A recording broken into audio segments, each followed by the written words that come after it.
Hey my good friends, Sam Haymart with Test Driven TV. Today we've got something pretty special, I think. This is the Ford Mustang Mach-E GT, the high performance one. And so we're going to show it to you inside and out. We're going to take a drive out here in the wide open to see what it really feels like under full power. But most importantly, I'm going to tell you what it's really like to live with.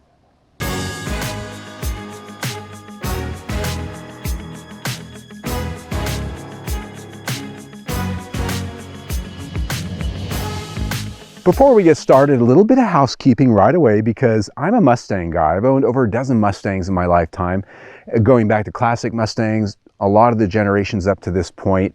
I've done a lot of hobbyist stuff. I've just been around the Mustang hobbyist world a long time. And so I have to be honest, I'm one of those people that when Ford said that they were building a Mustang crossover electric SUV, I thought they were out of their damn minds, okay? I have to be honest, that's just the deal. So the first one of these I tested, that was big topic in the conversation. Is this a Mustang or not? I don't know. I still don't know if I'm honest, but I'm warming up to it because they've actually built a pretty nice electric vehicle here, and it is sporty enough that I'm starting to get my head around the fact that it can be a Mustang.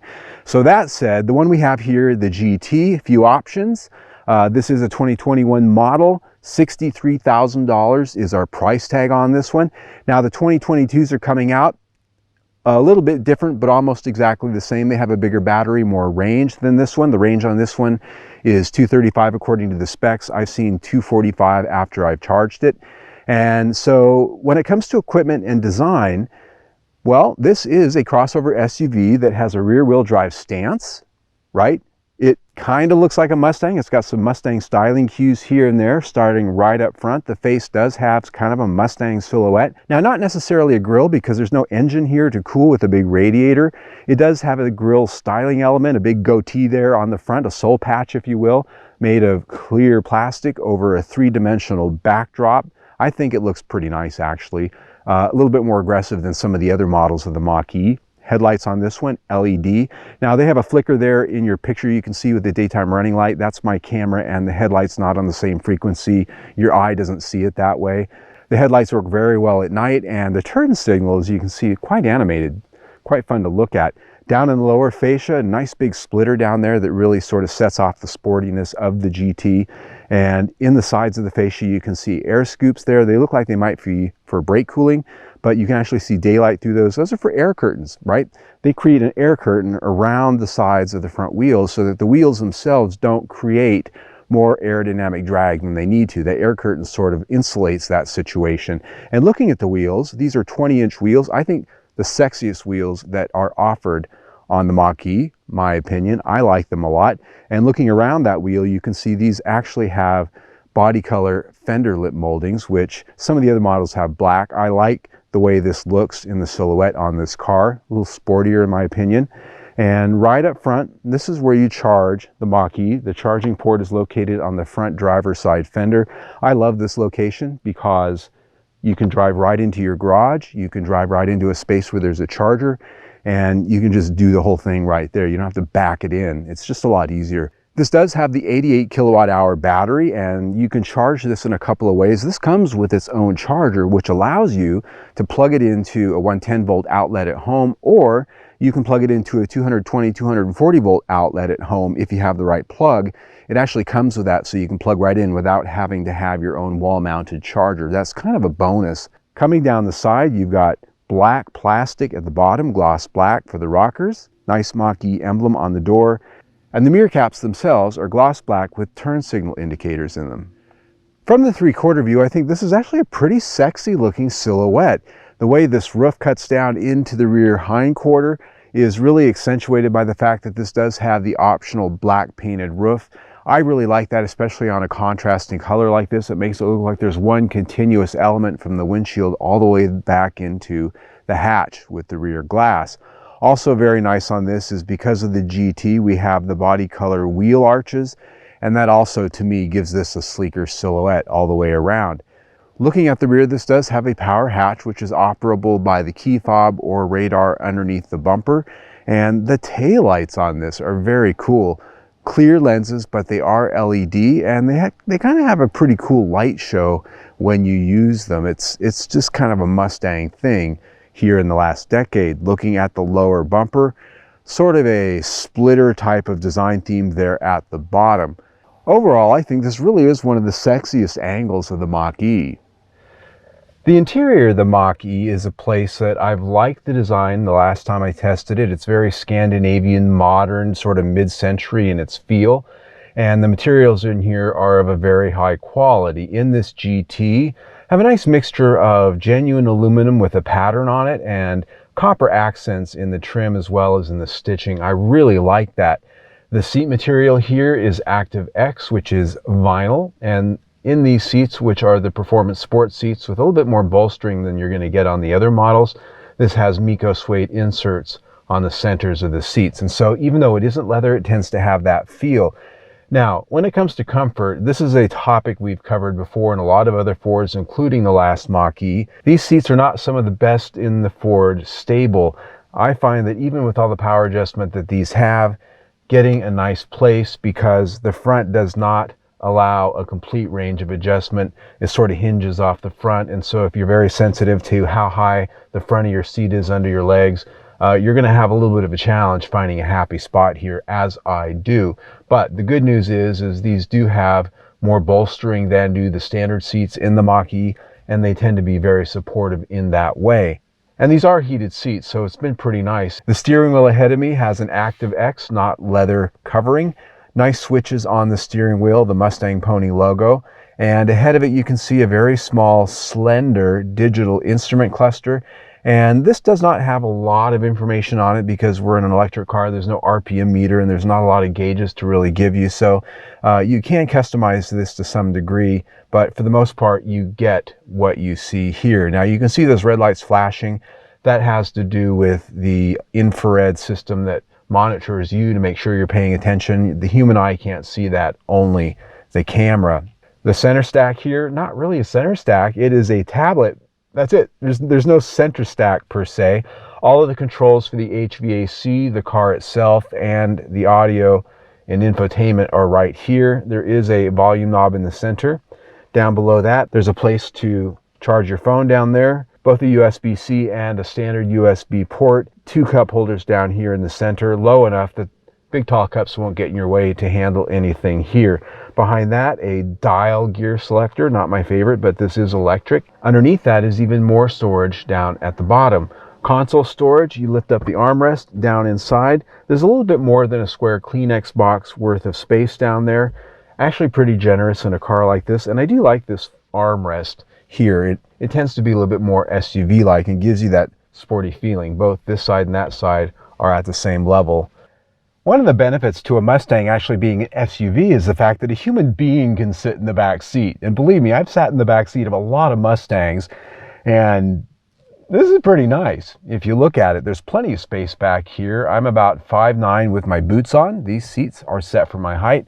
As you can see, I've got plenty of legroom back here, no problem. And even with this low roof line, I've got about 3 to 4 inches over my head for headroom. And the seat height, even though we're sort of in a quasi-car slash crossover, seat height is okay. It's not as high as I'd like if I were in an SUV, but it's not as low as a sedan. So my knees are perched up just a tad, but not too bad. We do sit 3 across in the back, but there is a fold down armrest here in the center with cup holders in it. At the rear of the console are some AC vents, a very nice touch for our hot summers here in Arizona, and below those a set of USB ports, just like the front, one of each kind. Looking at the cargo area, pretty generous, and these seats do fold down in a 60-40 split, allowing you to expand that into a nice near flat load floor. Now, if you look under the rear floor, there is no spare tire here, but there you will find the emergency inflator kit, as well as the onboard charger that this comes with. That is a portable charger that allows you to plug this into both a household 110, 120 volt outlet, as well as a 220, 240 outlet, which is very uncommon in the electric car world. Most require you to have your own charger there where you're at. Only but for a few things that I think they could improve here. I'm very impressed with this interior. The material quality, fit and finish is some of the best that I've seen from Ford in any of their vehicles, even Lincoln. It just really has a high quality flair that feels worth its price. The only areas I can see for improvement here really are these front seats could really use a little bit more adjustment range, in my opinion. And this being a Mustang that has more of a sporting character, I'd love to see a lever or a toggle, something other than this little dial-a-mode thing that they have here for a gear selector. All that said, this interior comes out at 4.5 out of 5 stars. The audio and human interface here is very important because they have combined literally everything for controlling this vehicle, from the audio to the navigation to the climate control into this large portrait tablet. Just looking at it, it's got a nice appealing look. The graphics are very good, and there is one knob right here in the center for your volume, and everything else, including the HVAC and the controls for the car, are built into using this tablet. Right now I've got it on dark mode. You can flip this over and have it all white. You can have it either way or have it automatic from day and night. The audio quality from the B&O sound system is exceptional, very good. Feature content here is very good. Apple CarPlay, Android Auto, fully wireless. And the cameras on this, both for backup and the full 360-degree view, are very good, very vivid, easy to see.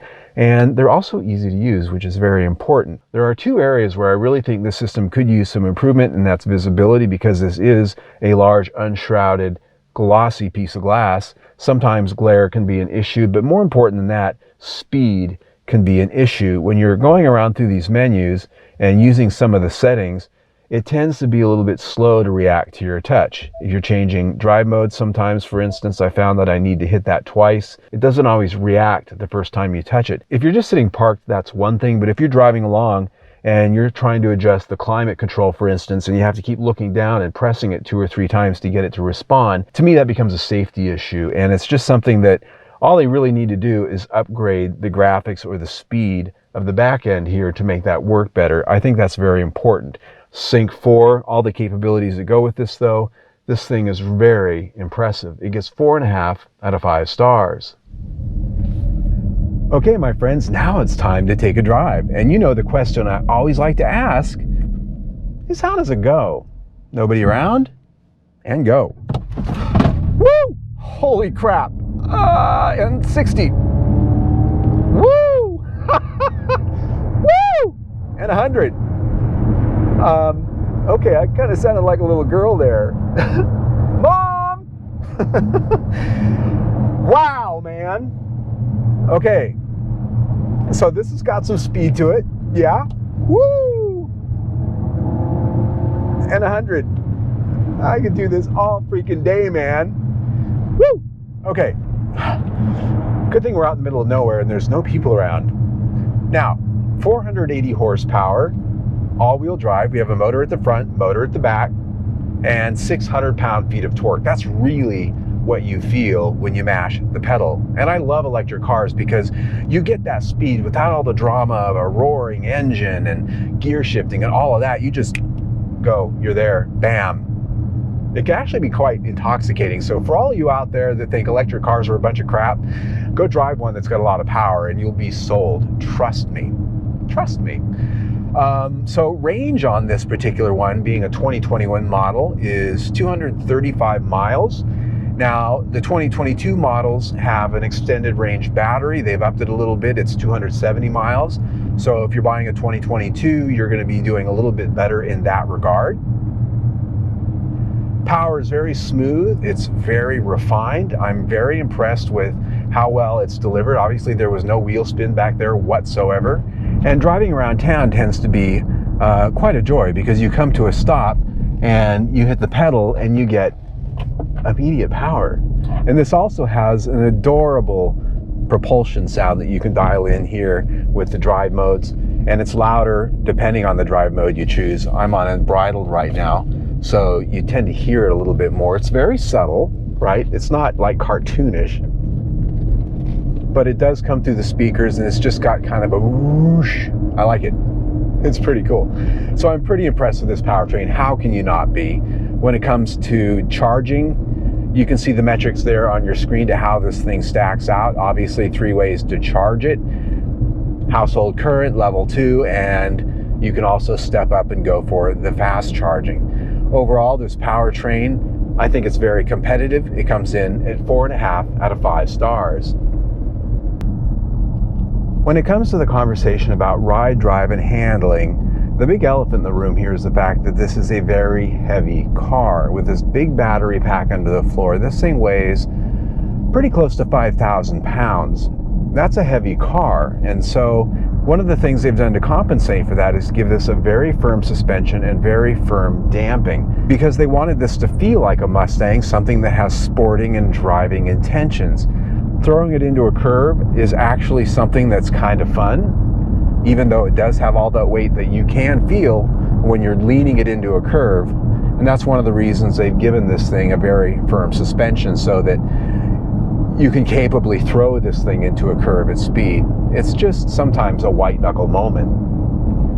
And like the last time I drove the car, my overall feeling of the ride is very much like a car that's overly damped, which is to say, it tends to bob and bounce a little bit more than cars that they spent a lot of time refining the ride on. So there is a little bit of a trade-off for trying to get a high performance feel in the overall performance category and dealing with the weight of the car. Out on the highway at speed, this does have a pretty quiet ride though, with very little wind noise because it is so aerodynamic. It is quieter than average. 54.7 decibels is my 70-mile average on our test strip. One thing that's very important to point out here is this car does have the hands-free Blue Cruise, and I got a chance to play with it here on my local freeway. On the freeway, I'm using Blue Cruise, which is the hands-free cruise control. I'm cruising about 66, 65. The speed limit here is 65.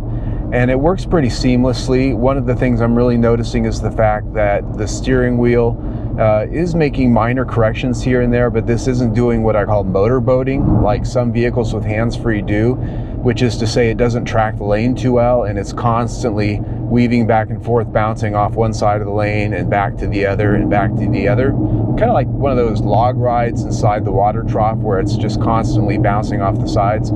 Here, this is tracking down the lane very smoothly. And as different cars have moved in front of me and changing lanes around me, it doesn't seem to be in freak out mode. It seems to anticipate and adjust for that pretty well. When somebody gets in front of you, it will adjust your speed so that the distance gets maintained. And so far, this is pretty impressive. Overall, chassis, I'm very impressed with, given the challenges that they've had here. Chassis comes in at 4.5 out of 5 stars.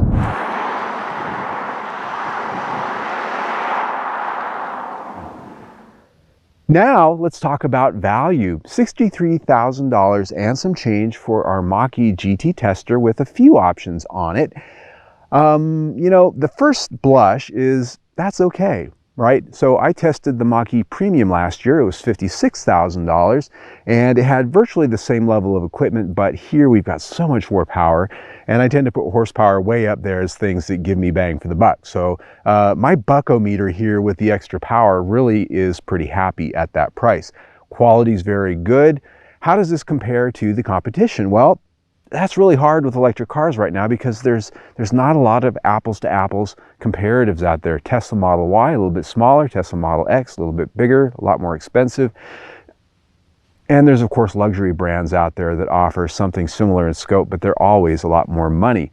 The imports are. So right now I think this is a nice middle of the road path if you're looking for an electric vehicle out there that's got some level of performance. 480 horsepower, 63 grand. You know, not quite 300 miles range if you get a 2022. I think we're at a good place, quite honestly. Until there's a lot more things to compare it to, what are you going to do? So I put value here at 4.5 stars. When you put that in with all the things we already talked about, the tangible things, we are at 4.5 stars for the review. Very good. Now, if you'd like to learn about what makes this thing tick, what's under the hood, how it all works mechanically, and what it looks like when you get into the mechanicals, we have a video right there on our partner channel, TDTV Garage, the Underhood Powertrain Explained. Go check that out. You can also subscribe to our YouTube channel right down there. Either way, stay tuned.